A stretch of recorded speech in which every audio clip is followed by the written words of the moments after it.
పోయిన వారం ప్రారంభించిన సందేశాన్ని ఇంకొంచెం వివరించాలని ఆశిస్తున్నాను.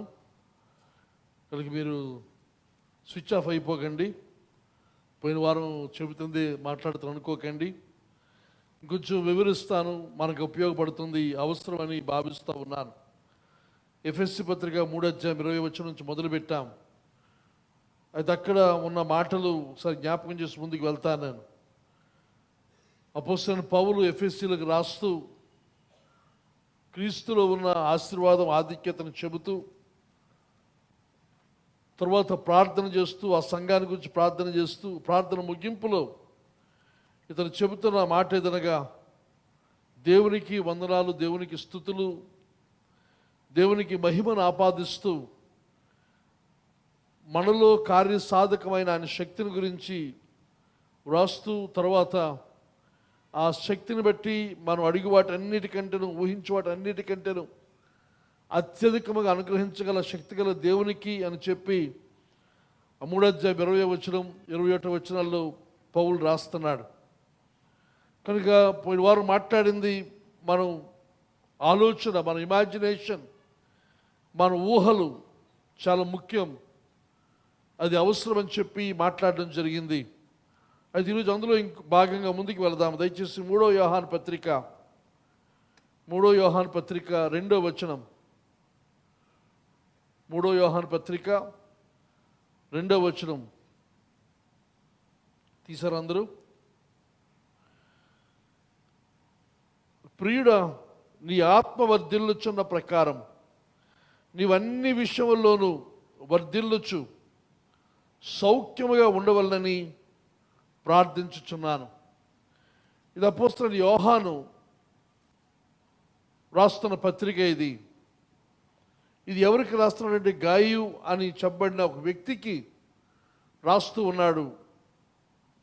అతన్ని సంబోధిస్తుంటున్నాడు. గాయి తన ప్రియుడైన వ్యక్తి కనుక గాయి యొక్క శారీరక ఆరోగ్యము, బలము, శక్తి కొరకు ప్రార్థన చేస్తున్నాడంటే దాని అర్థం గాయకి ఏదో బలహీనత ఉంది, అనారోగ్యం ఉంది కాబట్టి అని కాదు.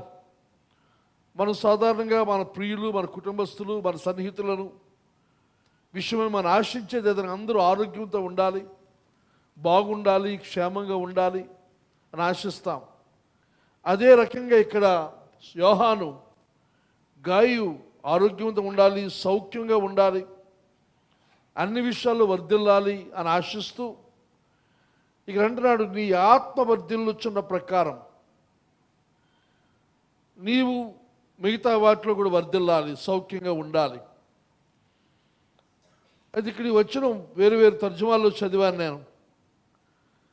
ఇది ESV తర్జుమాలో చూస్తే, Beloved, I pray that all may go well with you and that you may be in good health. అంటున్నాడు, ప్రియుడా, నీకు నేను ప్రార్థన చేస్తున్నాను, నీకు అంతయు క్షేమంగా ఉండాలి, అంత బాగా జరగాలి. And that you may be in good health, మంచి ఆరోగ్యంతో నీవు ఉండాలి అని ఆశిస్తూ, as it goes well with your soul, నీ యొక్క సోల్ వర్ధిల్లుతున్న ప్రకారం, బాగున్న ప్రకారం నీవు ఉండాలి. ఇది ESVలోను అలాగే NIVలో కూడా ఆత్మ అనే మాటకు బదులుగా సోల్ అని ఉపయోగించబడింది. NLT తర్జుమాలో స్పిరిట్ అని ఉపయోగించబడింది, తెలుగులో కూడా స్పిరిట్ అని తర్జుమా చేశారు. కనుక ఈ రెండు తర్జుమాలు వేరు స్పిరిట్ అని కొన్ని చోట్ల, సోల్ అని కొన్ని చోట్ల ఉన్నప్పుడు మనం చేయవలసిన పని ఏదనగా ఏది ఏ మాట అనేది చూడాలంటే ఒరిజినల్ గ్రీక్ భాషలోకి వెళ్తే అక్కడ ఉపయోగించిన పదము సూకే అనగా దాని అర్థం సోల్ అని వస్తుంది. సోల్ అనగానే మన తెలుగులో ప్రాణం అంటాం, కానీ ప్రాణానికి మించి, ప్రాణానికి ఇంకా ఎక్కువైనది ఉందని మనవి చేస్తున్నాను. ప్రాణం అనగానే మనం ఊపిరిగా భావిస్తూ ఉంటాం, ఊపిరి కంటే ఇంకా ఎక్కువది. కనుక ప్రాణం, జీవము, మన యొక్క సోల్, ఇవన్నీ ఒకటని చెప్పి మనవి చేస్తూ ఉన్నాను. ఈ సోల్ అనేది, ఈ సోల్లో ఉన్నవి ఏదనగా మన యొక్క మనస్సు, మన యొక్క జ్ఞానము, మన యొక్క జ్ఞాపకం, ఇంకా చెప్పాలంటే మన యొక్క చిత్తం, అనగా మన యొక్క నిశ్చయత, మనం అనుకునేది, మనం లోపల ఊహించే ఊహ అని చెప్పి మనవి చేస్తూ ఉన్నాను. కనుక ఈ యొక్క సోల్ లేకపోతే ప్రాణం అని మామూలుగా తెలుగులో తర్జుమా చేస్తాం, ఇంగ్లీష్లో క్షమించిన తెలుగులో దానికి ప్రత్యామ్నాయ పదం లేదు కనుక సోల్ అనే వాడతాను కనుక మీకు ఇబ్బంది ఉన్నదని భావిస్తూ ఉన్నాను. అయితే ఈ సోల్ చూసినప్పుడు as a seat of feeling అనగా ఈ సోల్లో ఈ ప్రాణంలో ఉన్న వేదనగా మన భావావేశాలు అందులో ఉంటాయి. దానికి ఒక ఉదాహరణ మీ ముందు చూపించి ముందుకు వెళ్తాను. మత్తయి సువార్త 12వ అధ్యాయం, మత్తయి సువార్త 12వ అధ్యాయము 18వ వచనం. బైబిల్ ఎదురు కనుక ఇది చదివేస్తాను, అది మంచిది అనుకుంటాను. ఇదిగో ఈయన నా సేవకుడు, ఈయనను నేను ఏర్పరచుకుంటుని, ఈయన నా ప్రాణమునకు ఇష్టుడైన నా ప్రియుడు, ఈయన మీద నా ఆత్మ నుంచెదరని, ఈయన అన్యజనులకు న్యాయ విధిని ప్రచురము చేయును, ఈయన నా ప్రాణమునకు ఇష్టుడు, in whom my soul is well pleased అంటాడు ఇంగ్లీష్ తర్జుమాలో. ఈయన నా ప్రాణమునకు ఇష్టుడైన వ్యక్తి, in whom my soul is well pleased అనగా నా లోపల హృదయమందు తను బట్టి ఆనందిస్తూ ఉన్నాను. 26వ అధ్యాయం మత్తయి సువార్త 26వ అధ్యాయం 38వ వచనం. మత్తయి సువార్త 26:8, 26:38 క్షమించండి, 26:38 మనం చూసినప్పుడు గెత్సెమనే తోటలో ప్రభు చేస్తున్న ప్రార్థన. ఆ ప్రార్థనలు ఇక్కడ అంటాడు, ప్రభు ప్రార్థనకు ముందు తన శిష్యులతో చెప్తున్న మాట ఏదనగా, యేసు మరణమగునంతగా నా ప్రాణము బహు దుఃఖములో మునిగి ఉన్నది, నా ప్రాణం మిగిలిన దుఃఖములో ఉంది. ఇంగ్లీష్ తర్జుమాలో my soul is deeply grieved unto death, మరణమగునంతగా నా ఆత్మ, నా స్పిరిట్ లో చాలా అధికముగా నా ప్రాణము, మై సోల్ ఇస్ ఎన్ఎల్టీలో my soul is crushed with grief to the point of death అనగా మరణమగునంతగా నా లోపల నా సోల్ కృంగి ఉంది అనగా చూసి గమనించాడు. అక్కడ సోల్ ఎంత బాధపడుతుందంటే చనిపోయినంతగా. చావు అనేది శరీరానికి సంబంధించింది, కానీ అంటున్నాడు చనిపోయినంతగా నా మనస్సు, నా లోపల నా సోల్ చాలా దుఃఖిస్తుంది, బాధపడుతుంది అని అంటాడు. కనుక సోల్ అనేది మన లోపల అంతరంగం ఉందన్న పురుషులను కూడా మనం సంబోధించవచ్చు. లూకా సువార్త 12వ అధ్యాయంలో మనం చూస్తే 12వ అధ్యాయం 19వ వచనంలో ఇక్కడ ధనవంతుడు, ఇతను విస్తారమైన ఆస్తి గలవాడు, విస్తారంగా పంట పండింది కనుక పాత కొట్లు ఇవన్నీ కూడా తన మనస్సులో తన ఆలోచనలు చేస్తూ ఉన్నాడు. ఉన్న పాత కొట్లన్నీ పడగొట్టేసి వాటి స్థానంలో క్రొత్తవి కట్టి ఈ ధాన్యాన్ని పంట అంతటి కూడా అందులో నిల్వ చేసుకొని ఆ తరువాత కుర్చీ వేసుకొని కూర్చొని నా ప్రాణముతో అనగా నా సోల్తో, నా మనస్సుతో, నా అంతరంగం ముందున్న నా మనిషితో ఏం చెప్పుకున్న ప్రాణము అనగా ఓ సోల్ అనే మాట ఉపయోగిస్తున్నాడు. I will say to the soul of me, English తర్జుమాలో I will say to the soul of me, నా యొక్క ఆ సోల్కి, ఆ ప్రాణానికి, నా మనస్సుని చెప్పుకుంటాను. ఏమని చెప్పుకుంటున్నాడు? నా ప్రాణమా అని మళ్ళీ చూసినప్పుడు మళ్ళా soul, you have many goods land up for you, నీ కొరకు ఎంతో అనేక సంవత్సరాల కొరకు అవసరమైన నీ కొరకు సమకూర్చి ఉంచాను, లేడ్ అప్ ఫర్ యూ అంటాడు. తన 12:23 వచనంలో చూస్తే ప్రభు అంటాడు అక్కడ,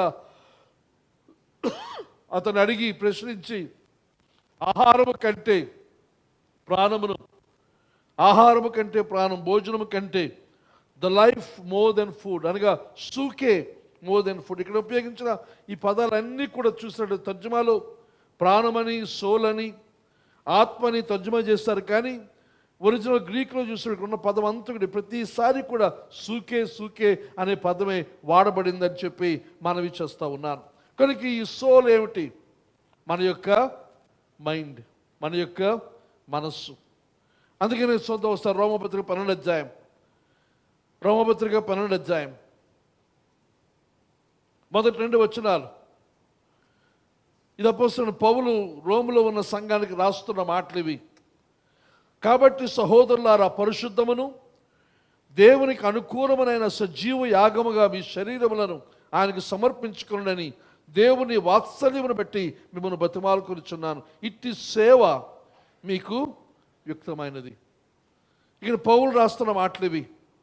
ఇది కూడా రోమాలో ఉన్న సంఘానికి. ఇక్కడ సేవ అని తెలుగులో తర్జుమా చేస్తారు, కానీ నాకు అసలు పదం ఏదనగా వర్షిప్. ఇది ఆరాధన. ఈ సేవ ఆరాధనగా చెప్తున్నాడు. అది ఎలాగనంటే మొట్టమొదటి నీ దేహాన్ని గురించి అంటున్నాడు. నీ దేహము సజీవ యాగముగా మీ శరీరములను ఆయనకు అప్పగించుకొనుడి అని దేవుని వాత్సల్యమును బట్టి బ్రతిమాలుకొనుచున్నాడు. కానీ ఈ ఉదయకాలమందు మనలను కూడా ఈ వాక్యము ద్వారా దేవుడు బ్రతిమాలుకుంటున్న విషయం ఏదనగా మన దేహమును, మన శరీరమును దేవునికి అప్పగించుకోవాలి. ఇక్కడ ఉపయోగించిన ఈ పదము చూసినప్పుడు పాత నిబంధన యొక్క బలి అర్పణకు సంబంధించిన పదం ఇక్కడ ఉపయోగించాడు. పాత నిబంధన బలుల్లో ఉన్న విశేషం మనకు తెలుసు. బలి అర్పించింది మరణిస్తుంది. దాన్ని ఆ కళేబరాన్ని దహన బలిగా కానీ ఇంకా వేరు వేరు రకాల బలులు ఉన్నాయి. ఆ రకంగా వాటిని నిర్వర్తిస్తారన్న సంగతి మనకు తెలుసును. పాత నిబంధన బలులు. కానీ నూతన నిబంధన బలులు ఏమిదనగా మరణించవు, అంతమైపోవు, కానీ సజీవ యాగముగా అనగా బ్రతికి ఉండి బలైనట్టుగా, బ్రతికి ఉండి చచ్చినట్టుగా జీవించే విషయాన్ని గురించి నూతన నిబంధన మాట్లాడుతుందని మనవి చేస్తూ ఉన్నాను. దానికి కారణం ఏదనగా పాత నిబంధన యొక్క బలి క్రీస్తులో అంతమైపోయింది. క్రీస్తు దాన్ని నెరవేర్చాడు. మనకు బదులుగా క్రీస్తు చనిపోయాడు. కాబట్టి మనము చావవలసిన అవసరత లేదు.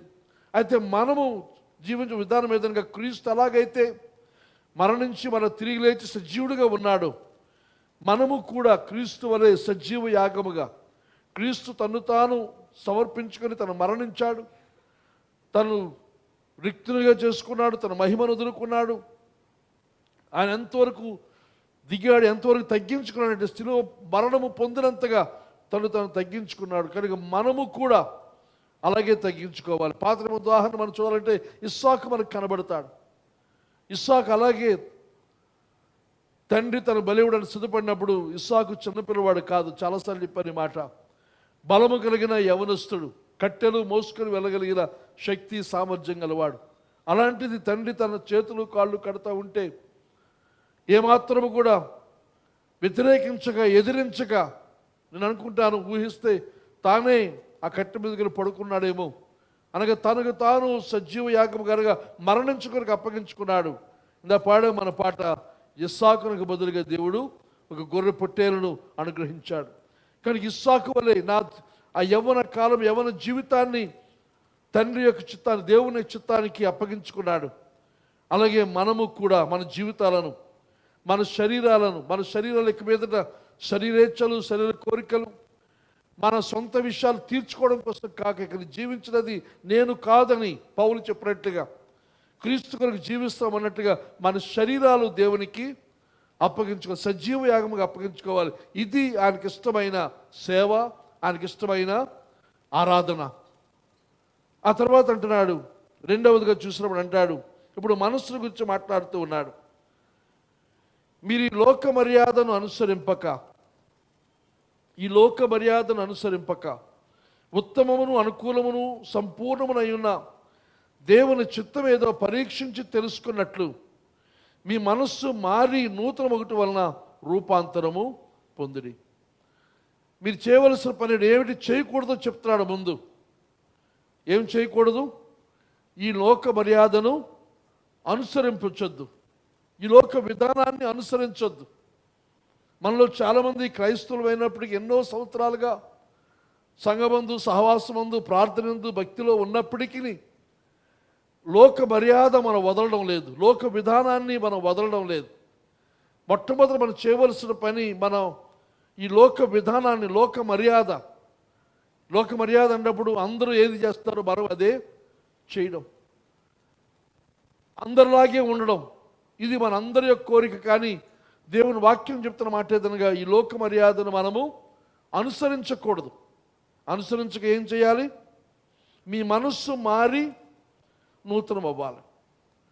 మన పుట్టుకతో మన మనస్సు ఈ లోకమందున్న విధానాలు అనుసరించి మనం ప్రవర్తిస్తూ వచ్చాం.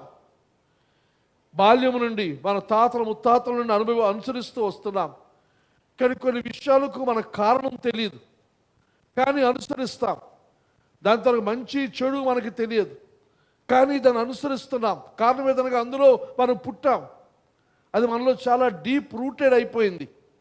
దాన్ని మార్చడం చాలా కష్టసాధ్యమైన పరిస్థితి ఏర్పడుతుంది. ఎంత కష్టసాధ్యం అంటే కొన్ని వందల సంవత్సరాలుగా క్రైస్తవ్యం, కొన్ని కుటుంబాలకు 4-5 తరాలుగా క్రైస్తవులు అయినప్పటికీ ఇంకా నువ్వు లోక విధానము, లోక పద్ధతులు, పితృపారంపర్యంగా వచ్చిన ఆచారాలు వదలలేని పరిస్థితి. వదలాలి, అది ప్రాథమికం. అది వదిలేసి అంటున్నాడు లోక మర్యాదను అనుసరింపక ఏం చేయాలి? మీ మనస్సు మారి నూతనం అవ్వాలి. నూతనం ఎలా అవ్వాలి? రూపాంతరము చెందాలి. రూపాంతరం చెందాలి. ఇది మెటమార్ఫిస్ అనే పదం ఇక్కడ ఉపయోగించాడు. దాని గురించి మళ్ళీ వస్తాను నేను. రూపాంతరం చెందాలి. లోపల నుండి మనస్సు మారుట వల్ల మనం రూపాంతరము చెందవలసిన అవసరం ఉంది. అయితే అలా చేస్తే దాని ఫలితం ఏమిటి? దేవుని చిత్తం ఏదో, దేవుని చిత్తం ఎలాంటిది? ఉత్తమము, అనుకూలము, సంపూర్ణం. దేవుని చిత్తంలో ఉన్న విశేష లక్షణాలు అవి. ఆ దేవుని చిత్తం ఏదో పరీక్షించి తెలుసుకోవడానికి వీలవుతుంది. మన మనస్సు మారి రూపాంతరం చెందితే, ఈ లోక మర్యాదను అనుసరించక మన మనస్సు మారి రూపాంతరం చెందితే జరిగే పరిస్థితి ఏదనగా దేవుని చిత్తం ఏమిటో మనకు స్పష్టంగా తెలుస్తుంది. ఇది దేవుని చిత్తం అని మనకు ఖచ్చితంగా చెప్పగలిగిన అవకాశం కలుగుతుంది. అయితే దేవుని చిత్తం ఎలాగుంటుంది? దేవుని చిత్తం ఎలాంటిది? ఉత్తమము, అనుకూలము, సంపూర్ణం. అందులో వెలితి లేదు. దేవుని చిత్తంలో దేవుని చిత్తాన్ని నెరవేరిస్తే మన జీవితాలకు సంపూర్ణత మనం పొందుతాం. వెలితి ఉండదు. దేవుని చిత్తాన్ని మనం అనుసరిస్తే అది మనకు అనుకూలమైనది. మన కొరకే దేవుని చిత్తం. అది మన కొరకే దేవుడు టైలర్ మేడ్ చిత్తం అని చెప్పి మనవి చేస్తూ ఉన్నాను. అది ఉత్తమం, అన్నిటికంటే శ్రేష్టమైనది. మన చిత్తము కంటే దేవుని చిత్తం మన విషయమై ఉత్తమం, ది బెస్ట్ అని చెప్పొచ్చు. కనుక ఈ లోక మర్యాదను అనుసరించొద్దు. మీ మనస్సు మారి నూతనం అవ్వాలి. ఈ లోకం చూసినప్పుడు ఈ లోకం యొక్క తాపత్రయం, ఆశ ఏదనగా the world wants to control our mind.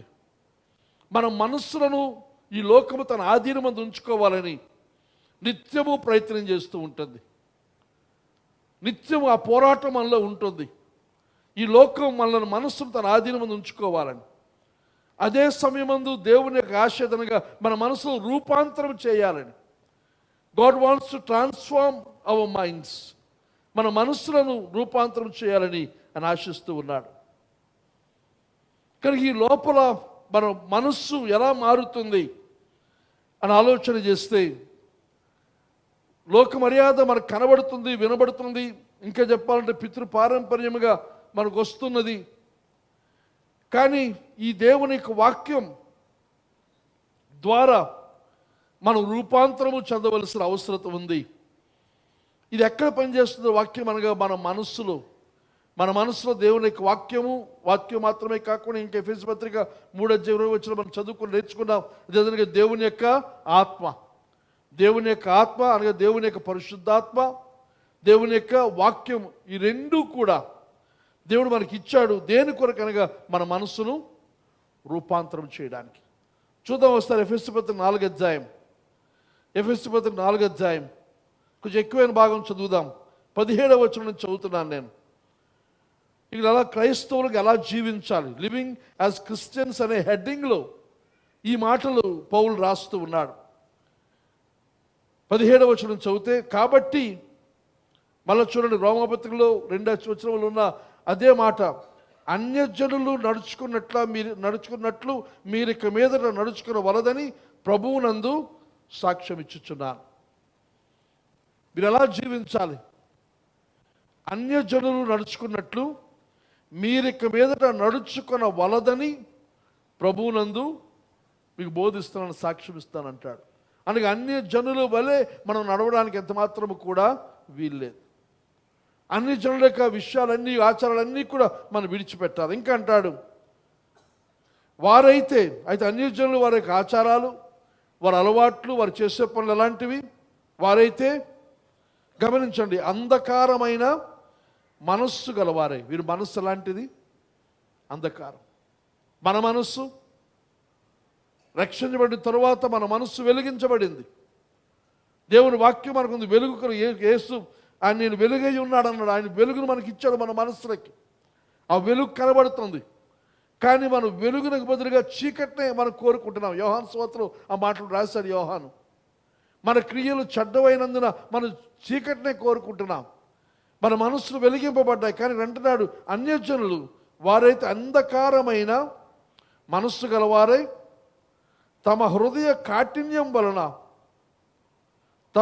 తమలో ఉన్న అజ్ఞానము చేత దేవుని వలన కలుగు జీవములో నుండి వేరుపరచబడిన వారై తమ మనస్సులకు కలిగిన వ్యర్థతను అనుసరించి నడుచుకునిచున్నారు. మనస్సు గురించి అన్యజనులు ఎలాగుంటుందో వారి మనస్సు. ఈ మనస్సును వివరిస్తున్న ఒకసారి చూడండి. ఏమిటా మనస్సు? మొదటిది అంధకారమైన మనస్సు. ఆ తర్వాత ఆ మనస్సు కఠినమైనది. ఆ తర్వాత అజ్ఞానము చేత ఉంది. తర్వాత అజ్ఞానము చేత దేవుని వల్ల కలుగు జీవములో నుండి వేరుపరచబడిన వారే. ఇంకా అంటాడు, తమ మనస్సులకు కలిగిన వ్యర్థత. వ్యర్థమైన మనస్సు, వ్యర్థమైన ఆలోచనలు. మరోసారి చూద్దాం. ఏమిటది? అంధకారమైన మనస్సు. అలాగే చీకటి, కనబడడం లేదు. మనసులో ఊహ, ఇమాజినేషన్ ఎలాగుంది?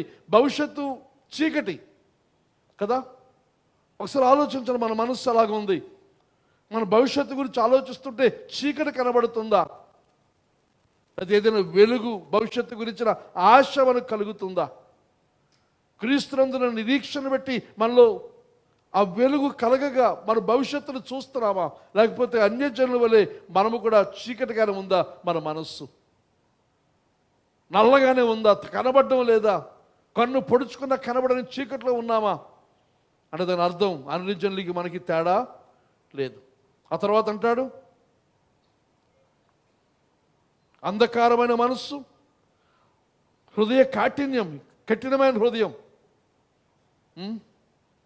గత 2 వారాలు కఠినమైన హృదయాలన్నీ కూడా కరిగాయి చాలా వరకు కదా. మన జ్ఞాపకార్థ గుడ్డలో మాటలు విన్నాం.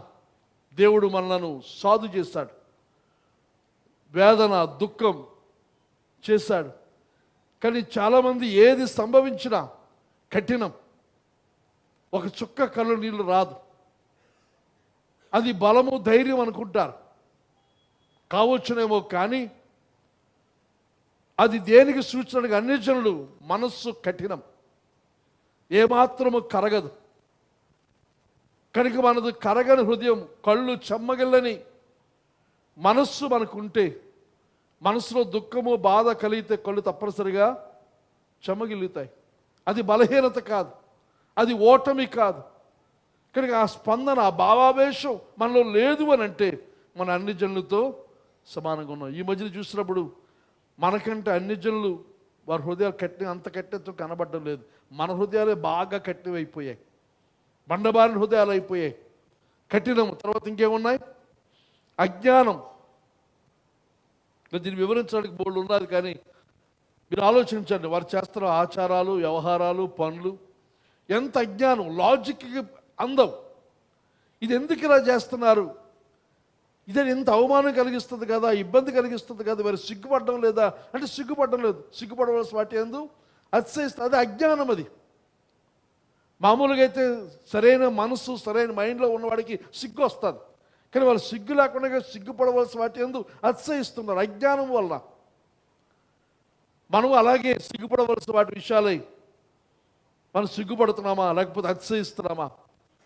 అతిశయిస్తుంటే అది అజ్ఞానానికి సాదృశ్యం అని చెప్పి మనవి చేస్తూ ఉన్నారు. తర్వాత ఇంకా జరిగింది ఏదనగా, దేవుని నుండి వేరుపరచబడి, జీవం నుండి వేరుపరచబడి మనసు యొక్క వ్యర్థతను అనుసరించి నడుచుకుని వారు నడిచే విధానం ఏమిటి? దేవుని యొక్క వెలుగు కాదు, దేవుని యొక్క వాక్యం కాదు, దేవుని యొక్క మాట కాదు, దేవుని యొక్క జీవం వారికి అక్కర్లేదు. దాని నుంచి వేరైపోయి మనసు యొక్క వ్యర్థత, అనుసరించి వారు నడుస్తారు, కానీ వారు నడిపించేది ఏదనగా వారి మనసు యొక్క వ్యర్థత. కనుక ఆలోచిద్దాం. వారు సిగ్గులేని వారై ఉండి నానా విధములైన అపవిత్రతను అత్యాశతో జరిగించుటకు తమ్మును తామే కాముకత్వమునకు అప్పగించుకునేది. వారు సిగ్గులేని వారు, నానా విధమైన అపవిత్రత. వారి అపవిత్రత ఇన్నని కదా, అనేక రకాలై ఉన్నాయి అని పౌలు ఇక్కడ రాస్తున్నాడు. అత్యాశతో అపవిత్రతను ఎలా చేస్తారు? అత్యాశతో జరిగించుటకు తమ్మును తామే కాముకత్వానికి అప్పగించుకున్నారు. కామానికి తమను తాము అప్పగించుకున్నారు, అత్యాశతో జరిగించడానికి. చెడుతనము, దుష్టత్వం, పాపం, నానా విధములైన అపవిత్రత. మరి ఏదో ఒకటని రాయలేదు ఇక్కడ పౌలు. ఎన్నో రకాలైన అపవిత్రతలు ఉన్నాయి. శరీరము ద్వారా, చేష్టల ద్వారా, చేతుల ద్వారా, కాళ్ళ ద్వారా, చూపుల ద్వారా, మన మనసులో, మన ఆలోచనల ద్వారా, ఇంకను లైంగికపరమైన కాముకత్వం అప్పగించుకొని వారు జీవిస్తున్నారు. ఇది ఎవరు? అన్ని జనులు. మనం ఎవరితో స్నేహం చేస్తున్నాం? ఎవరితో సాంగత్యం చేస్తున్నాం? మనం చూసుకోవలసిన అవసరం ఉంది. ఎందుకనగా మనం ఎవరితో స్నేహం చేస్తున్నామో కొంతకాలానికి వారి వలె మనం మారతాం. నువ్వు ఎలాంటి వాడువో నీకు చెబుతాను. ఎలా చెప్తాను అనగా, నీ స్నేహితులు ఎవరో నాకు చెప్పు. మన స్నేహితులు ఎవరో మనం చూపిస్తే, నాకు తెలుసు మన సంఘంలో కొంతమంది ఆదివారం మాత్రమే ఇక్కడ వస్తారు. ఇది 1 గంట, గంటన్నర, 2 గంటలు ఉంటారు ఇక్కడ. ఆ తర్వాత మీ స్నేహం, మీ సహవాసం ఉదయం మొదలుకొని సాయంత్రం వరకు, ప్రతి సాయంత్రం ఎవరితో సహవాసం, ఎవరితో సాంగత్యం? ఇలాంటి వారితోనా? ఈ చీకటి వారితో నడిస్తే చీకటే మీకు అంటుకుంటుంది, వారికి నైజం మీకు అంటుకుంటుంది. కానీ జాగ్రత్త, వారు సిగ్గులేని వారై ఉండి 19వ వచనం, నానా విధమైన అపవిత్రతను అత్యాశతో జరిగించుటకు తమను తామే కాముకత్వమునకు అప్పగించుకున్నది.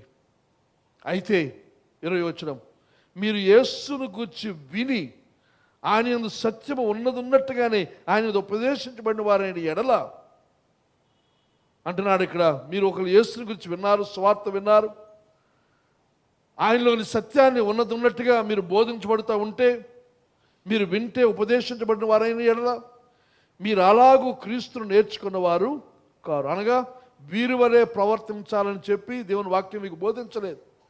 ఉపదేశం దానికి విరుద్ధముగా దేవుని వాక్యం బోధిస్తూ ఉంది. మనం వెలుగు సంబంధులము, తర్వాత మనం అజ్ఞానులము కాదు, జ్ఞానము గలవారము. మన హృదయాలు కఠినమైనవి కాదు, మాంసపు గుండె దేవుడు మనకిచ్చాడు. ఇది దేవుని యొక్క వాక్యం. కానీ అన్ని జనులు దానికి విరుద్ధముగా ఉన్న విషయాలు అక్కడ రాస్తూ ఉన్న సంగతి మీకు మనవి చేస్తూ ఉన్నాను. తర్వాత ఇంకా చూసినాడు, అంటున్నాడు, కావున మునుపటి ప్రవర్తన విషయంలోనైతే మోసకరమైన దురాశ వలన చెడిపోవు మీ ప్రాచీన స్వభావమును. మూల భాషలో అంటున్నాడు, ప్రాచీన పురుషుని. ఇదంతా కూడా మనస్సుల గురించి రాయబడిన మాటలు, ఇవి ఆలోచన గురించి రాయబడిన మాటలు. ప్రాచీన స్వభావం వదులుకొని, ఇది గమనించండి, మీ చిత్త వృత్తి అందు, అనగా ఎక్కడ చిత్తం ఎక్కడ ఉంటుంది?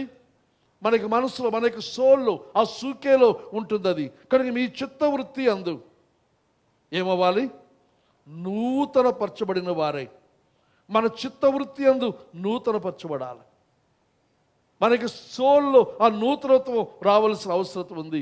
నీతియు యథార్థమైన భక్తి గలవారై దేవుని పోలికగా సృష్టింపబడిన నవీన స్వభావమును ధరించుకునవలను. ఫుట్నోట్ అంటాడు, నవీన పురుషుని, నీతియు యథార్థమైన భక్తి గలవారమై. మన భక్తి నీతియుక్తమైనది. నీతి అంటే దేవునితో సరైన సంబంధంలో ఉన్న జీవితాన్ని మనం జీవిస్తూ యథార్థమైన భక్తి, వేషధారణ భక్తి కాదు. కొంతమంది భక్తి ముసుగు వేస్తారు, భక్తి అందరి కొరకు కనబడేలా ఒక భక్తి చేస్తారు. కానీ అది కాదు భక్తి, యథార్థమైన భక్తి. కొన్నిసార్లు వేదిక మీద మాట్లాడే మాటలు ఒకటి, ఆ వెనకాల ప్రవర్తన వేరుగా ఉంటుంది. వేదిక మీద వచ్చి నేను అత్యంత అల్పుడిని, అత్యంత దీనుణ్ణి, కానీ వెనకాల నేను ఎవరో తెలుసా నీకు, నాతో అలాగా మాట్లాడతావు అని. ఎక్కడ? బయట. వేదిక మీద అత్యంత అల్పుడిని, అత్యంత దీనుణ్ణి. ఇంకా చెప్పాలంటే ప్రభువును మోసుకుపోయే గాడిదని అంటారు. అది గాడిదని తిట్టండి, బయటకు వచ్చిన తర్వాత నీ పని ఉంటుంది. కానీ యథార్థమైన భక్తి మనకు ఉండవలసిన అవసరం ఉంది. ఎలాగుండాలి భక్తి? దేవుని పోలికగా సృష్టింపబడిన నవీన స్వభావమును ధరించుకోవాలి. కానీ మనం ధరించుకోవలసిన దేవుని పోలిన ఆ నూతన పురుషుని మనం ధరించుకోవాలి అని పౌలు ఇక్కడ హెచ్చరిస్తూ ఉన్నాడు. ఇదే విషయాన్ని గురించి కొలస్సీ పత్రిక కూడా పౌలు రాస్తాడు. అది కూడా ఒకసారి చదివి ముందుకు వెళ్దాం. కొలస్సీ పత్రిక 3వ అధ్యాయం. కొలస్సీ పత్రిక 3వ అధ్యాయం. ఇక్కడ కూడా 11 వచనాలు చదువుతాను నేను. మీరు క్రీస్తుతో కూడా లేపబడిన వారైతే పైనున్న వాటినే వెదుకుడి, అక్కడ క్రీస్తు దేవుని కుడిపార్శ్వమున కూర్చుని ఉన్నాడు. కనుక మనం క్రీస్తుని రక్షించబడిన వారిని అయినట్లయితే ఎఫెసీ పత్రిక 1వ అధ్యాయం మనం చూచాము. మన యొక్క క్రీస్తు యొక్క శిలువ మరణముతో మనం చేర్చాడు పౌలు. ఆయన మరణించినప్పుడు మనం మరణించాం, ఆయన సమాధి చేయనప్పుడు మనం సమాధి చేయబడ్డాం, ఆయన తిరిగి లేచినప్పుడు మనం తిరిగి లేచాం, ఆయన పరలోకానికి ఆరోహణమైనప్పుడు ఆయనతో పాటుగా పరలోకానికి మనము ఆరోహణమయ్యాం. అది ఎఫెసీ పత్రిక 1వ అధ్యాయం బోధిస్తున్నప్పుడు చెప్పాను. కనుక ఇప్పుడు అంటున్నాడు ఇక్కడ కొలస్సీ పత్రికలో పౌలు చెప్తున్న మాట ఏదనగా, మనము ఇప్పుడు క్రీస్తుతో కూడా లేపబడిన వారం అయితే పైన వాటినే వెతుకుడి. మన పరలోకంలో ఉన్న ప్రభుత్వం ఉన్న అక్కడ ఉన్న విషయాలు వెతకండి. అక్కడ క్రీస్తు దేవుని కుడిపార్శ్వమున కూర్చున్నాడు. పైన వాటి మీదనే కానీ భూ సంబంధమైన వాటి మీద మనస్సు పెట్టుకొనకుడి. అనగా మీరు మృతి పొందితిరి, మీ జీవము క్రీస్తుతో కూడా దేవుని యందు దాచబడి ఉన్నది. మనకు జీవమైన క్రీస్తు ప్రత్యక్షమైనప్పుడు మీరును ఆయనతో కూడా మహిమ యందు ప్రత్యక్షపరచబడుదురు. గత 2 వారాల్లో మనం ఆలోచిస్తుంది ఇదే.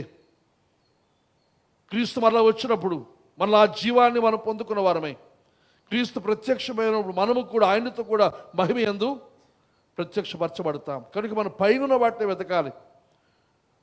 ఈ భూలోక సంబంధంగా మనం మరణించాం, సమాధి చేయబడ్డాం, తిరిగి లేచాం, ప్రభుతో పాటు పరలోకమందు ఆశీనులమై ఉన్నాం. కావున భూమి మీద ఉన్న మీ అవయవములను ఇదంటున్నాడు పౌలు. మనం ఏం చేయాలి అనగా జారత్వమును, అపవిత్రతను, కామాతురతను, దురాశను, విగ్రహారాధన, ధనాపేక్షను, ఫుట్నోట్లో లోభత్వమును చంపివేయుడి. ఇవన్నీ ఎక్కడుంటాయి?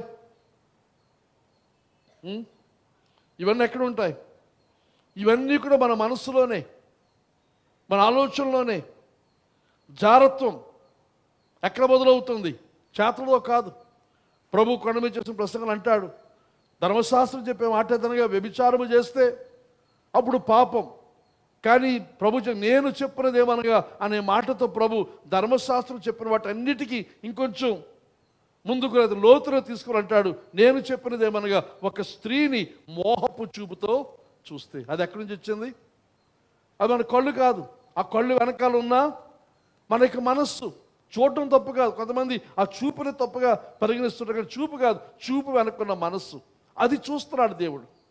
కానీ లోపలుండే ఈ మనసులో ఉండే జారత్వము, అపవిత్రత, కామాతురత, దురాశ, తర్వాత ధనాపేక్ష, లోభం, అది దేంతో సమానం? విగ్రహారాధన అయినా అనగా క్రైస్తవులు విగ్రహారాధన చేయరు కదా. కాబట్టి ఇంకో విగ్రహారాధన మనకు వచ్చేది. ఏమిటా విగ్రహారాధన? ధనం, లోభత్వం, అనగా మరి పిడికిలు, బిగించిన పిడికిలు, ఏమాత్రం కూడా దాతృత్వం లేనివి, ధనమోసం, లేకపోతే ధనం గురించిన వాంఛతో మనం ఉండిపోయి ధనాపేక్ష. ధనాపేక్ష చాలా భయంకరమైంది. దానికి ఎప్పటికీ తృప్తి ఉండదు. దానికి చెప్పండి ఒక మాట ఏదనగా, నీకు ఎంత ఉంటే సరిపోద్ది అని ఈరోజు మిమ్మల్ని అడిగాను అనుకోండి, మీరు ఏం చెప్తారు? ఎంత ఉంటే సరిపోద్ది? అయ్యా ఈరోజు ఉన్నదానికంటే ఇంకొంచెం ఎక్కువ ఉంటే సరిపోద్ది. అది ఎప్పటికీ నెరవేరుతుంది తెలిసినా? ఎప్పటికీ నెరవేరదు. ఎంత ఉన్నా ఇంకొంచెం ఎక్కువ ఉంటే బాగుండు. మనం ధనం పోగేయడం మొదలు పెట్టామంటే దానికి అంతం ఉండదు, తృప్తి అనేది ఉండదు. కనుక అది మనలో ఉంటే, అంటే ధనాపేక్షతో పాటు లోభత్వం కూడా కింద ఫుట్నోట్ ఇచ్చాడు. అది విగ్రహారాధనతో దేవుని దృష్టిలో ఉంది. ప్రకటన గ్రంథంలో చూస్తే విగ్రహారాధికులు దేవుని రాజ్యాన్ని స్వతంత్రించుకోలేరు. కానీ విగ్రహారాధన ఎంత భయంకరమైనదో, డబ్బును గురించిన మనలో ఉన్న వాంఛ, ఆ ధనాశ, ఆ లోభత్వం, గమనించండి, డబ్బు పాపం కాదు, డబ్బు అవసరం కదా. డబ్బు లేకపోతే మనం ఏ పని చేయలేం. డబ్బులు అవసరం, డబ్బులో పాపం లేదు. కానీ పాపం ఎక్కడుంది? మన మనసులో ఉంది. ఆ డబ్బు సంపాదనలో, దాన్ని సంపాదించే విధానంలో, మన మనస్సు పనిచేసే ఆ విధానంలో మోసం ఉంది, పాపం ఉందని మనవి చేస్తూ ఉన్నాను. వాటి వలన దేవుని ఉగ్రత అవిధేయుల మీదకి వచ్చును, అవిధేయుల మీదకి వస్తుంది. అవిధేయు కుమారుల మీదకి అంటాడు ఫుట్నోట్లో. పూర్వం వారి మధ్య జీవించినప్పుడు మీరును వీటిని అనుసరించి నడుచుకుంటారు అంటున్నాడు. పూర్వం ఇంతకుముందు అన్యజనులు మీరు ఉన్నప్పుడు ఇలాగే నడుచుకున్నారు, కానీ ఇప్పుడు ఇలాగే నడుస్తుంటే అది పద్ధతి కాదు. అప్పుడు అలాగ ఉన్నారు, కానీ ఇప్పుడు అలాగ ఉండకూడదు. మన జీవితంలో తేడా ఉండాలి. ఇప్పుడైతే మీరేం చేయాలి? కోపాన్ని మానాలి, ఆగ్రహం మానాలి, దుష్టత్వం మానాలి, దూషణ మానాలి, మీ నోట బూతులు అని వీటన్నిటినీ విస్తరించి. ఇవన్నీ కూడా మనసులో నుంచే వస్తాయి. హృదయం నిండిన దాన్ని బట్టి నోరు. ఏమి నిండి ఉంటుంది? కోపం నిండి ఉంటే కోపం అప్పటికప్పుడు వచ్చేది. కోపం రావడానికి కొంత టైం పడుతుంది. ఒక పొయ్యి వెలిగించిన తర్వాత ఎలాగైతే నిప్పు రాజుకొని పొగ మంట పెరుగుతుందో మనలో కోపం కూడా అలాగే పెరుగుతుంది. అకస్మాత్తుగా కోపం వచ్చేస్తుంది ఎవరికైనా. అసలు ఆలోచించండి, మీకు కోపం వచ్చినప్పుడు ఎలాగ వస్తుందో ఆలోచించండి. కొద్ది కొద్దిగా చిన్న స్పార్క్ ఏర్పడి ఒకసారి ఒక మంట వస్తుంది. అది కొంత టైం పడుతుంది. అదంతా మంట అక్కడ పడుతుంది లోపల. ఆ కోపం ఇంకా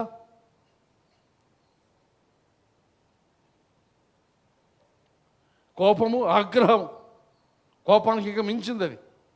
దుష్టత్వం, దూషణ, మీ నోట బూతులు ఎక్కడి నుంచి వస్తాయి? బయట నుంచి రావండి, మన లోపల నుంచే వస్తాయి. మన లోపలే ఫార్మ్ అవుతాయి ఆ మాటలు, ఆలోచనలు. అని వీటిని విసర్జించి ఒకరితోనొకడు అబద్ధం ఆడుకుడి. అబద్ధం ఆడుతున్నప్పుడు ఏం చేస్తాం? అబద్ధం ఆడుతున్నప్పుడు ఎంత ఆలోచించాలి అబద్ధం ఆడడానికి కదా. ఆలోచించి మనసులో ఒక కథ తయారు చేసుకొని అప్పుడు అబద్ధం చెప్తాం. అది గుర్తుపెట్టుకోవాలి. మళ్ళా ఇంకోసారి అదే పరిస్థితి ఎదురొచ్చినప్పుడు అదే మనిషి కనబడినప్పుడు ఆ అబద్ధాన్ని గుర్తుపెట్టుకుని దానికి తగినట్టుగా ఇంకొంచెం కథ ముందుకు వెళ్ళాలి. ఇదంతా అక్కడ జరుగుతుంది. అబద్ధం ఆడి దాంట్లో ప్రావీణ్యత ఉన్నవారు తెలియకుండా అబద్ధాలు ఆడతారంటే మీరు మానసికంగా చాలా తెలివైన వారు, మీరు చాలా జ్ఞానవంతులు. నిజానికి తెలివి అక్కర్లేదు నిజం చెప్పడానికి. చూసింది ఉన్నట్టుగా చెప్పేస్తాం. కానీ అబద్ధానికి కనబడుతున్న దానికి, తెలిసిన దానికి, చూస్తున్న దానికి కాక అది కాదు ఇదని ఇంకోటి చెప్పాలని అంటే మనసు ఎంత ప్రయాసపడాలి, ఆ బ్రెయిన్కి ఎంత పని, ఎంత ఒత్తిడి. ఏం అంటున్నాడు ఇక్కడ? ఒకరితోనొకడు అబద్ధము ఆడకుడి. దేవుని సంఘబంధు ఇంకా బయట ఎక్కడైనా సరే అబద్ధం ఆడొద్దు. మనసును బ్రెయిన్ అంత డ్యామేజ్ చేయకండి, అంత బాధ పెట్టకండి దాన్ని. అబద్ధాలు కథలు అల్లొద్దు. కొంతమంది కథలు చెప్పడం సులువు, కొంతమంది కథలు చెప్పడం రాదు. చిన్నపిల్లలు అడుగుతారు కథ చెప్పు అంటే కొంతమంది కథలు చెప్పేస్తారు చాలా సులువుగా. ఒక ఆకు చూసి, ఒక చెట్టు చూసి, ఒక కొమ్మ చూసి, ఒక కుక్క చూసి, పంది చూసి, పిల్లి చూసి కథలు వచ్చేస్తాయి. అవేవి నిజం కాదు కదా మనకు తెలుసు. పిల్లల్ని చెబుతాం, కానీ కొంతమంది కథలు రావు. ఎందుకంటే అబద్ధం ఆడడం, అందరూ సైలెంట్ అయిపోయారు. మీ రెండింటిలో ఏదో కథలు చెప్పగలిగిన వారు, కథలు చెప్పలేని వారా?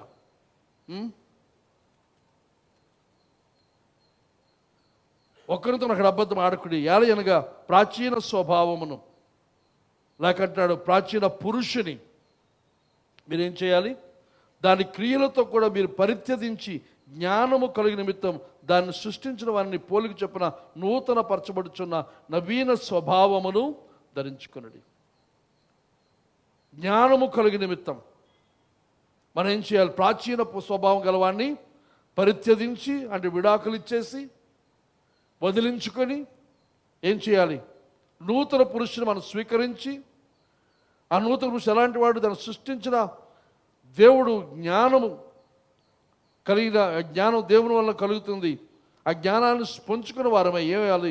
దేవుని యొక్క పోలిక చొప్పున నూతన పరచబడవలసిన అవసరం ఉంది. ఇది దేవుని యొక్క చిత్తం. ఈ నూతన పరచబడడం అనేది మనం చూసినప్పుడు లోపల నుండి, దాని ఇందాకన్నా మెటమార్ఫోసిస్, ఇది మత్తయి సువార్త 17వ అధ్యాయం 2వ వచనంలో రాస్తాడు. అక్కడ రూపాంతరము కొండ మీద ప్రభువైన యేసుక్రీస్తు తన శిష్యుల ఎదుట తను రూపాంతరం చెందాడు. అది ఎలా జరిగింది? లోపల నుండి వచ్చిన మార్పు. కనుక మన విషయమై దేవుడు ఆశిస్తున్నది ఏదనగా బయట నుండి ఒత్తిడి కాదు. ఇందాక చెప్పుకున్నాం, లోకము బయట నుంచి మనం ఒత్తిడి చేస్తుంది, బయట నుండి మనం కంట్రోల్ చేయడానికి చూస్తుంది. అయితే మనము లోపల నుండి ఆయన మనల్ని మార్పు చేయాలని, మనం ట్రాన్స్ఫార్మ్ మనం మెటమార్ఫోసిస్ చేయాలని దేవుడు ఆశిస్తున్నాడు. ఈ మెటమార్ఫోసిస్ అనే అర్థం మనకు అర్థం కావాలంటే గొంగళ పురుగు తను ఒక గూడు ఏర్పాటు చేసుకొని ఆ గూట్లో ఉండిపోయి కొంతకాలానికి మనకు తెలుసు అది సీతాకోక చిలుకగా వస్తుంది. ఆ గొంగళ పురుగే సీతాకోక చిలుకగా మెటమార్ఫోసిస్ అయ్యి మార్పు చెంది ఆ స్థితికి వస్తుంది. మనము కూడా గొంగళ పురుగు వంటి మానసిక స్థితిలో ఉన్న మనము సీతాకోక చిలుక అనేకమైన అందమైన సౌందర్యమైన అనేక రంగులు కలిగిన సుందరమైన ఆ పోలికలోనికి మనం మార్చబడవలసిన అవసరం ఉందని చెప్పి మనవి చేస్తూ ఉన్నాను. కనుక పరిశుద్ధాత్ముడు ఇందా ఎఫెసీ పత్రిక 3వ అధ్యాయం చెప్పుకున్న మాటల ప్రకారంగా మనలో కార్యసాధకమైన శక్తి అనగా దేవుని యొక్క పరిశుద్ధాత్ముడు మన లోపల ఉండి మన మనస్సులో ఆయన కార్యాన్ని చేస్తూ ఉన్నాడు. 2 కొరింథీ పత్రిక 3వ అధ్యాయం 18వ వచనం, 2 కొరింథీ పత్రిక 3వ అధ్యాయం 18వ వచనం చూసి అంటాడు, మనమందరము ముసుగులేని ముఖముతో ప్రభు యొక్క మహిమను అద్దములు ప్రతిఫలింప చేయుచు మహిమను అధిక మహిమను పొందుచు ప్రభువు ఆత్మ చేత ఆ పోలికగానే మార్చబడుతున్నాం. వివరించిన సమయంలో ముందుకు వెళ్తాను. ప్రభువు ఆత్మ చేత ఆ పోలిక అనగా యేసు దేవుని యొక్క పోలికలోనికే మనం మార్చబడుతూ ఉన్నాం. God transforms our minds and makes us spiritually minded by using His word. తన లేఖనము, తనకి పరిశుద్ధాత్మను ఉపయోగించి మన మనస్సులను ఏం చేస్తున్నాడు? ఆత్మ సంబంధమైన మనుషులముగా ఆయన యొక్క స్వరూపంలోనికి, ఆయన పోలికలోనికి, క్రీస్తు యొక్క పోలికలోనికి మనం మార్చబడుతూ ఉన్నాం. మనకు అందరికీ తెలిసిన సామెత, face is the index of the mind. మన లోపల ఏముందో మన ముఖంలో కనబడుతుంది. లోపల ఉన్నది మన బయటికి కనబడదు, కానీ మన ముఖం చూస్తే తెలిసిపోతుంది. కానీ ఇదే విధంగా అంటున్నాడు, నీ మనస్సు మారి నూతనం అవుతే నీ ముఖం కూడా మారుతుంది.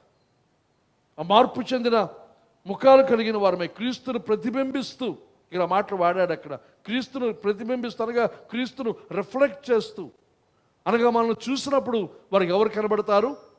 క్రీస్తు కనబడతారు లోకానికి. అంతగా మన లోపల మార్పు చెందవలసిన అవసరం ఉంది. మనం చాలాసార్లు బయట వేషాన్ని చూసుకుంటాం, బాహ్య అలంకారం చూసుకుంటాం, వస్తువులు ఉన్నాయా వస్తువులు లేవా ఇవన్నీ పెద్ద ఇష్యూలు మనకి. తెల్ల చీర, తెల్ల ప్యాంటు, తెల్ల షర్ట, లేదా నలుపు వేసుకున్నావా, ఏ రంగు వేసుకున్నాం, తలకు ముసుగేసామా, తెల్ల ముసుగేసామా, రంగు ముసుగేసామా, ఇవన్నీ కూడా బాహ్యమైన వాటి గురించి దానికి తలములకలు అయిపోయి తన్నుకు చేస్తున్నారు క్రైస్తవ సంఘం. అది కాదు మన తన్నుకు చావలసింది.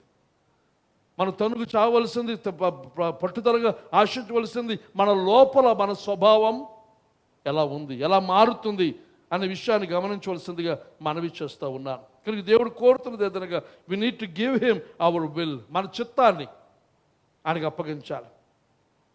మన మనస్సు మన దేహాన్ని అదుపు చేస్తుంది, మన చిత్తము మన యొక్క మనస్సును అదుపు చేస్తుంది. మన మనస్సు మన దేహాన్ని అదుపు చేస్తుంది, మన మనస్సును అదుపు చేసేది మన యొక్క చిత్తం. కనుక మన మనస్సు మన చిత్తాన్ని దేవునికి అప్పగించవలసిన అవసరం ఉందని చెప్పి మనవి చేస్తూ ఉన్నాను. ఎప్పుడైతే క్రైస్తవులంగా మనం మన యొక్క చిత్తాన్ని, మన మనస్సును, మన హృదయాన్ని దేవునికి అర్పిస్తామో, దేవుని యొక్క ఆత్మ దాన్ని తీసుకొని దేవుని యొక్క వాక్యం చేత నింపి మార్పు చెందితే మనం విజయవంతమైన క్రైస్తవులు అవుతాం. ప్రభు చేసిన ప్రార్థన, ప్రభు నా ఇష్టం కాదు నీ చిత్తమే జరుగునుగాక, సిద్ధించునుగాక. ప్రతి ఒక్కరము కూడా ప్రతి దినము ప్రతి పరిస్థితిలో ప్రభు నా ఇష్టం కాదు నీ ఇష్టమే. కొన్నిసార్లు కొంతమంది ప్రభు దీనికి మాత్రం నా ఇష్టం, మిగతా నీ ఇష్టం అంటారు. అలా కాదు, దేనికి కూడా ఏ నిర్ణయమైనా ఏ ఆలోచన అయినా సరే ప్రభు నీ చిత్తమే. అయితే మనం మనస్సును మార్చుకొని మీరు అడుగు వాటి అన్నిటికంటే, ఊహించే వాటి అన్నిటికంటేను అత్యధికంగా దేవుడు చేస్తాడు. మనం ఊహించడానికి అన్నిటికంటే అత్యధికంగా ఆయన చేస్తాడు. కనుక మన ఊహ దేవుని యొక్క ఆత్మచేత ప్రేరేపించబడిన ఊహ అయినట్లయితే దానికంటే ఎక్కువ ఆయన చేస్తాడు. ఈ సమయంలో మనవి చేస్తాడు, దేవునికి మన యొక్క సహకారం కావాలి. మనం ఆయనతో సహకరించకపోతే ఆయన ఏమీ చేయలేడు. ఆయన కోరుతుంది మనకి సహకారం. కనుక మనతో మాట్లాడుతుంది, మనసు మారి నూతనం అవ్వాలి. నన్ను నీవు అప్పగించుకో, నీలో కార్యసాధకమైన శక్తి నీలో పెట్టాను నేను. నువ్వు దానికి అర్పించుకో, లేదా అనుమతించు, అంగీకరించు.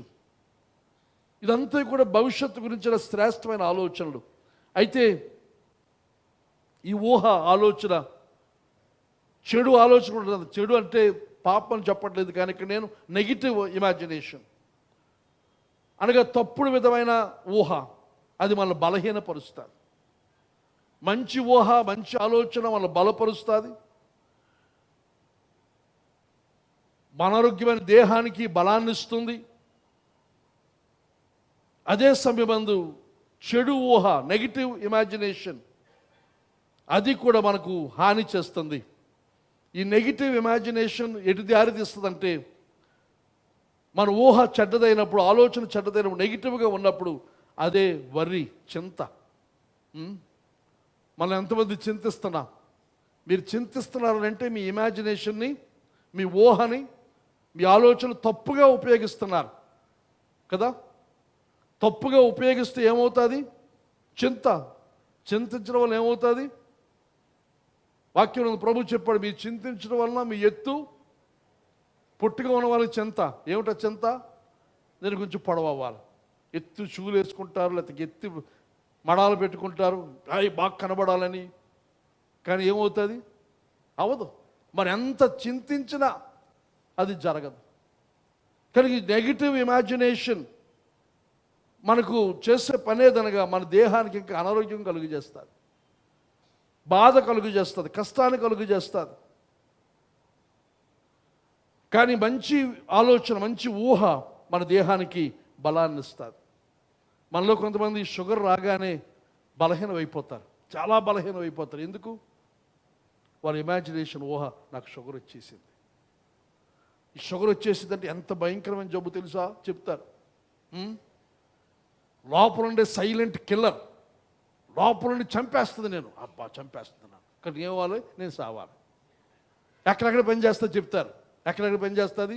నీ గుండె మీద పని చేస్తుంది, లివర్ మీద పని చేస్తుంది, కిడ్నీస్ మీద పని చేస్తుంది. అది నిజం, నాకు కాళ్ళు వాగుతున్నాయి, పాస్ ఎక్కువ పోసేస్తున్నాను, ఇంకా రకరకాల ఇవన్నీ ఊహలు వెళ్ళిపోతాయి. ఇక ఊహలు వెళ్ళిపోయి మరి ఇక నా పని ఏమిటి అయిపోయింది ఇక, కానీ నేనేమి చేయలేను. నిరాశతో ఆ ఊహలోనికి వెళ్ళిపోగానే ఎప్పుడైతే ఆ ఊహ వచ్చిందో అలాగే నీరసం అయిపోతారు, అలాగే బలహీనం అయిపోతారు. షుగర్ పేషెంట్ లాగే అందరికీ కనబడతారు. ఇక జలుబు వచ్చింది అనుకోండి, ఇప్పుడు ఈ మధ్యన కొత్త వైరస్ వచ్చింది, అవన్నీ వినకండి దయచేసి. వింటే ఏవద్దు అనగా చిన్న సూచన కనబడగానే ఆడికి వెళ్ళిపోతాయి. ఏదో ఏం వైరస్ అది? పిఫా ఏదో అంటారు, కొత్త తెలియదు, ఏదో అఫా, ఏదో జఫా, పోన్లేండి. అది ఏదొచ్చినా మనకు బాధ లేదు. ఎందుకంటే కరోనా రాకముందు దేవుడు మనకు చెప్పాడు, 91వ కీర్తన మనకి ఇచ్చాడు, మనల్ని కాపాడాడు దేవుడు. కనుక మనం పోవాల్సి వస్తే పోతాం, కానీ దాని గురించి చింతించి ప్రతిరోజు సావడం దేనికి? ఒకసారి చస్తాం. కొంతమంది జబ్బు రాగానే రోజు చస్తూనే ఉంటారు, ఇక ప్రతి క్షణము చస్తూనే ఉంటారు. దయచేసి అది నెగిటివ్ ఇమాజినేషన్, నెగిటివ్ ఊహలు, నెగిటివ్ తలంపులు. నాగమణికి ఎందుకు వచ్చింది? వచ్చిన ఆయన రిటైర్ అయిపోతున్నాడు, ఏం చెయ్యాలి ఇప్పుడు? చింత చింత చింత చింత చింత మొత్తం దేహానికి అంతటి కుదేలు చేస్తుంది. మనకందరికీ అంతే, అందరికీ, నాగమణి ఒక్కదానికి కాదు, మనందరికీ కూడా రేపు ఎలాగూ దేవుని యొక్క సహాయముతో రేపు మనం జయించగలం. నిన్న నేడు నిరంతరము ఏకరీతిగా ఉండే దేవుడు, నిన్ను ఎన్నడూ విడివను ఎడబాయనని చెప్పినవాడు, ఇంతకాలం మనల్ని పోషించినవాడు రేపు మనం పోషించలేడా? 5 రొట్టెలు 2 చేపలతో 5,000 మందికి ఆహారం పెట్టిన వాడు మనం పోషించలేడా? ఆకాశ పక్షులను పోషిస్తున్నవాడు, అవి విత్తవు కోయవు కానీ ఇస్తున్నాడు. మనల్ని అలాగే చూసుకుంటే ఆయన మనకి ఇస్తున్న మినిమం గ్యారంటీ ఏదనగా, మీరు నా రాజ్యము నీతిని మొదలు పెడితే ఇవన్నీ నేను మీకు ఇస్తాడు. ఇవన్నీ కనీసం కానీ దాని గురించి మనం చింతించవలసిన పని లేదు. కనుక దేవునికి సంఘం మనవి చేస్తాం, మన మనస్సులోనే జీవన మరణాలు ఉన్నాయి. మనం జీవించాలని కోరుతామా? మంచి ఆలోచన, దేవుని వాక్యానుసారమైన దేవుని యొక్క ఆత్మ మనలో ఇస్తున్న ప్రేరణ తీసుకుని మనం ముందుకు వెళ్దాం. దానికి విరుద్ధంగా నెగిటివ్ ఆలోచన మనం చేయొద్దు. రోమపత్రిక 8:6 రోమపత్రిక 8:6 8:6 5వ చదువుదాం. శరీరానుసారులు శరీర విషయం మీద మనస్సును ఉంతురు, ఆత్మానుసారులు ఆత్మ విషయం మీద మనస్సును ఉంతురు. శరీరానుసారమైన మనస్సు మరణం, ఆత్మానుసారమైన మనస్సు జీవమును సమాధానమునై ఉన్నది. శరీరానుసారమైన మనస్సు మరణం. ఏంటంటే రోమపత్రిక 8 అంటాడు, set your mind on the spirit అంటాడు. To set the mind on the flesh is death. శరీరం మీద మన మనస్సును నిమగ్నం చేస్తే అది మరణం. మన శరీరం మీద, మన యొక్క శరీర తలంపుల మీద, శరీరం యొక్క ఇచ్చల మీద మన మనస్సు నిలిపితే అది మరణం.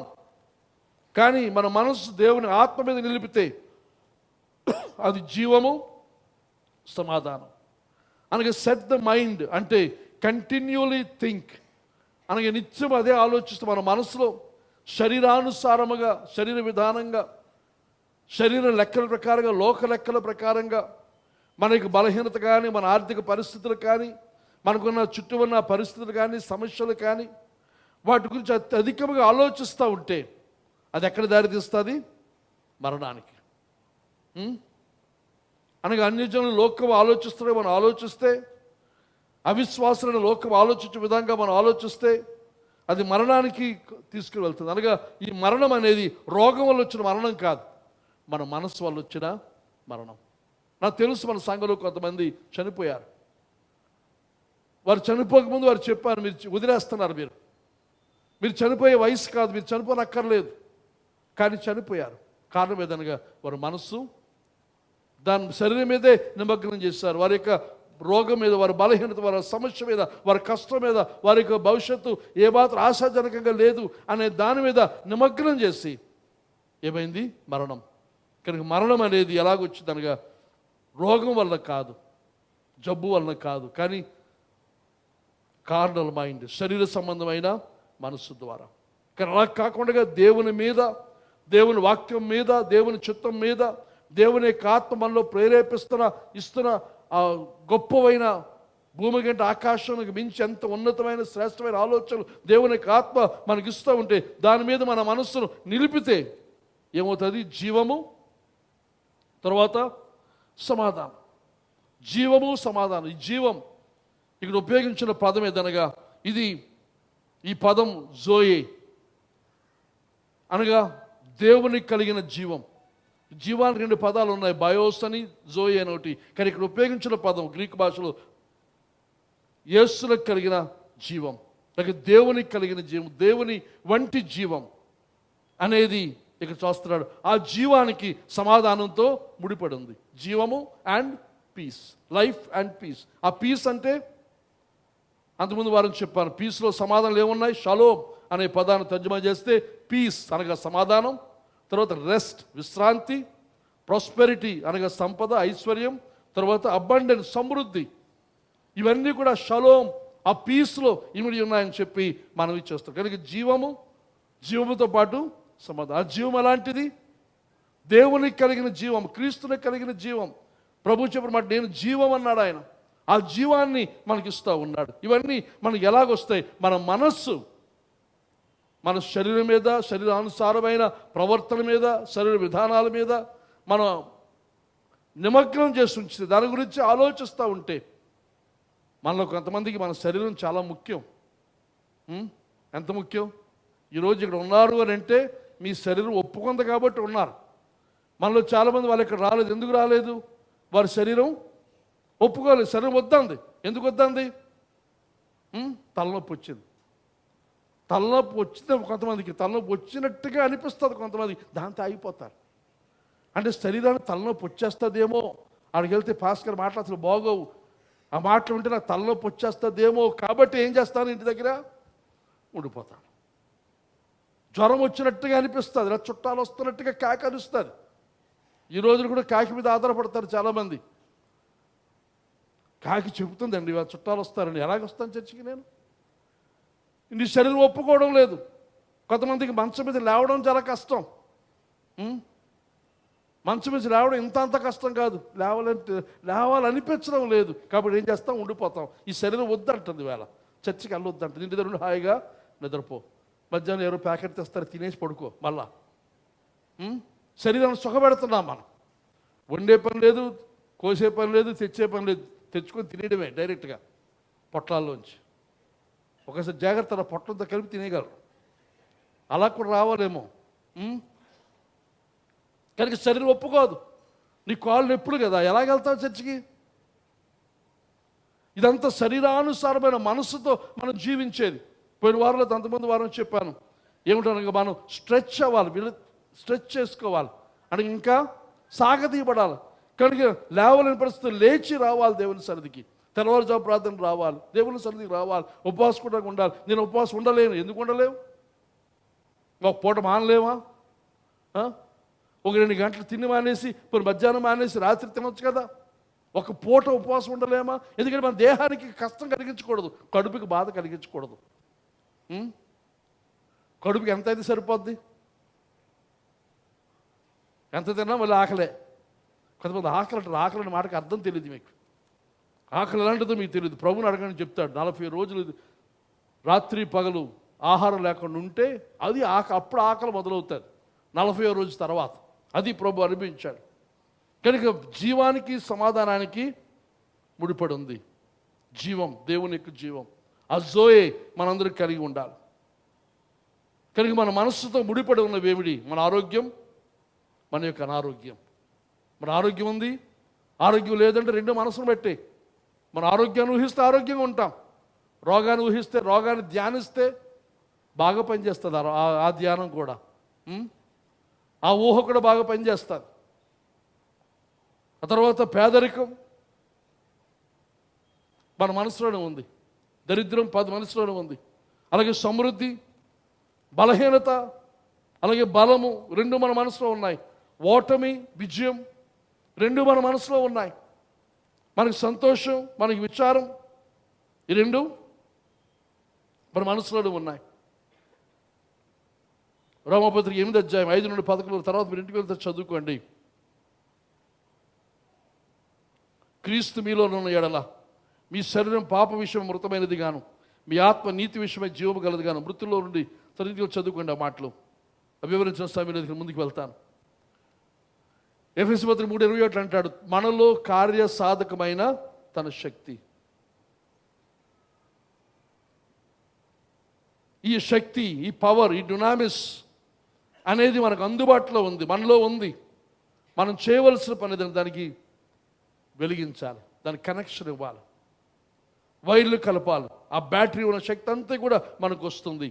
కానీ మన లోపల దేవుని యొక్క శక్తి నిక్షిప్తమై లోపల ఉంది, స్తబ్దుగా ఉంది.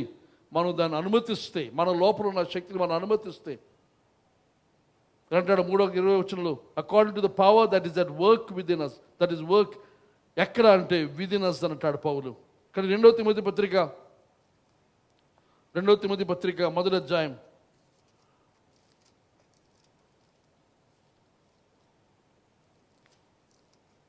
6-7 వచనాలు చూద్దాం. ఆ హేతు చేత నా హస్త నిక్షేపం వలన నీకు కలిగిన దేవుని కృపావరము ప్రజ్వలింప చేయవలనని నీకు జ్ఞాపకము చేయుచున్నాను. దేవుడు మనకు శక్తియు, ప్రేమయు, ఇంద్రియ నిగ్రహం గల ఆత్మనే ఇచ్చను కానీ పిరికితనం గల ఆత్మను ఇయ్యలేదు.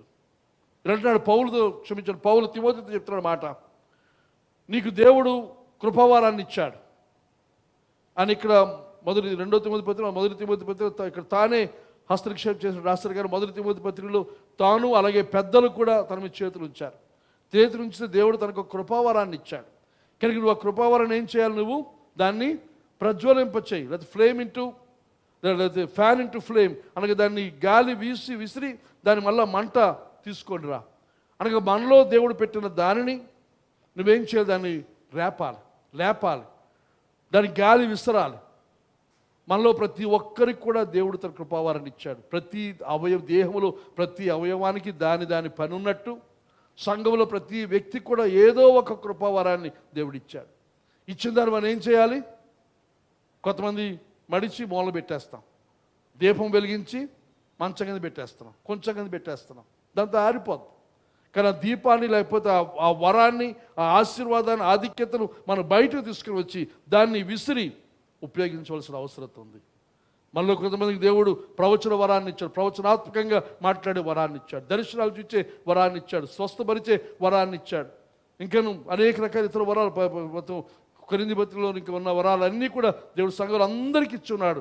ఒక్కొక్కరికి పంచి ఇచ్చాడు దేవుని యొక్క ఆత్మ.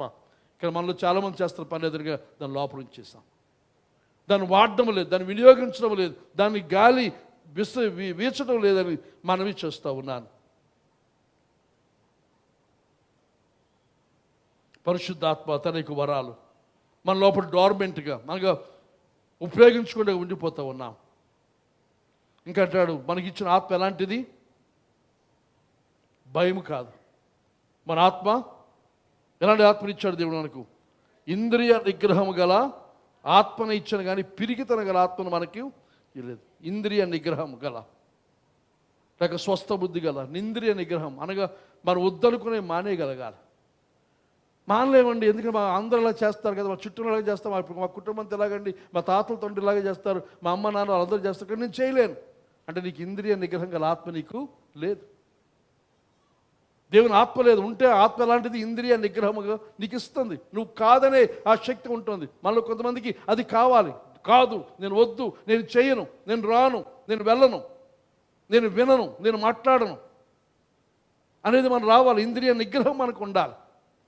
కనబడింది ప్రతిదీ తినేస్తాను, వచ్చింది ప్రతిదీ అనుభవిస్తాను, ప్రతి దాంతో మాట్లాడుతాను. మరి నన్ను పిలిస్తే నేను పలకొద్దండి? పలక్కు. అది నిర్ణయం తీసుకోవాలి. మరి మాట్లాడొద్దు, అది నిర్ణయం తీసుకోవాలి. అది నీకు కీడు చేస్తున్న సంబంధం అయితే, కీడు చేస్తున్న సహవాసం అయితే దాన్ని వద్దని చెప్పాలి, ఖండించాలి. కొంతమంది ఖండించక భయపడి తప్పించుకొని పారిపోతారు. ఇంట్లో ఉండి లేరు అనిపిస్తారు. అది కాదు, అది అబద్ధం. అది ఇంట్లో ఉన్నా వచ్చి, అయ్యా నీతో మాట్లాడడం నాకు ఇష్టం లేదు, ఇక మీద నేను కొనసాగించొద్దు, అయ్యా నీ ప్రేమ కొరకు వందలు, చేసిన దాని కొరకు వందలు, ఇక మీద నీకు నాకు బాయ్ అని చెప్పాలి. దానికి ఏం కావాలి? ధైర్యం కావాలి. మనలో ఉన్న ఆత్మ పిరిగితనం గల ఆత్మ కాదు, ధైర్యం. కనుక మనం ధైర్యంగా తప్పును, చెడుతనాన్ని, దుష్టత్వాన్ని ఎదిరించే వారంగా, మనం వద్దనుకునే మానగలిగిన దేవుని వాక్యానికి విరుద్ధమైన విధానమైన ప్రవర్తనను మనం విడిచిపెట్టిన వారుగా ఉండవలసిన అవసరం ఉందని చెప్పి మనవి చేస్తూ ఉన్నాను.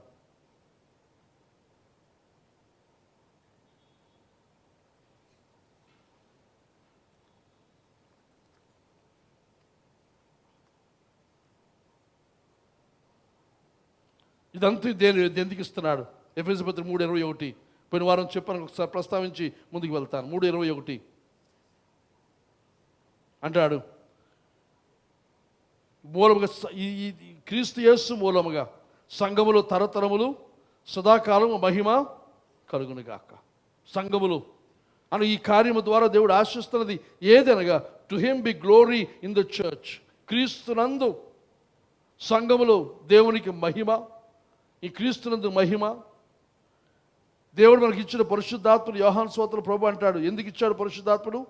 కుమారుడైన క్రీస్తును గణపరచడానికి. కనుక మన యొక్క ఉద్దేశం దేవుని మహింపరచడం అయినట్లయితే మన ఊహకు మించిన కార్యాలు, అడిగిన వాటికంటే మించిన కార్యాలు ఆయన చేస్తాడు. కనుక ఈ ఆత్మశక్తి, ఈ ఆత్మ యొక్క ఆలోచన మనకు లగ్జరీ కాదు, కానీ నెసెసిటీ, తప్పనిసరిగా మనకు కావాలి అని చెప్పి మనవి చేస్తూ ఉన్నారు. కనుక దీని విషయం మనం దేవుని ఆత్మకు మన సహకారం ఇవ్వవలసిన అవసరం ఉందని చెప్పి మనవి చేస్తూ ఉన్నాను. మన అడుగు వాటన్నిటికంటేను, ఊహించి వాటన్నిటికంటేను అత్యధికంగా చేయగల శక్తి గల దేవునికి సంఘములు మహిమ కలుగునుగాక. కనుక మన చేతులను, ఈ ఆత్మీయ సంపద మనం పట్టుకుందాం, మన హృదయాలు, మన మనస్సులను తెరుద్దాం. పౌలు ప్రార్థన చేస్తారు, 5 వచనం, ఎఫెసీ పత్రిక 3:5 వచనములు, మీకు అంతరంగ పురుషులందు మీకు బలము కలగాలని, ఆయన యొక్క ప్రేమ యొక్క లోతు మీరు తెలుసుకోవాలని, ఆయన గురించి అవగాహన సంపూర్ణతలోనికి మీరు రావాలని. యాకోబు పత్రికలో అంటాడు పౌలు, క్షమించండి యాకోబు, అందరూ పౌలే కదా, యాకోబు పత్రికలో ఏమంటాడు యాకోబు?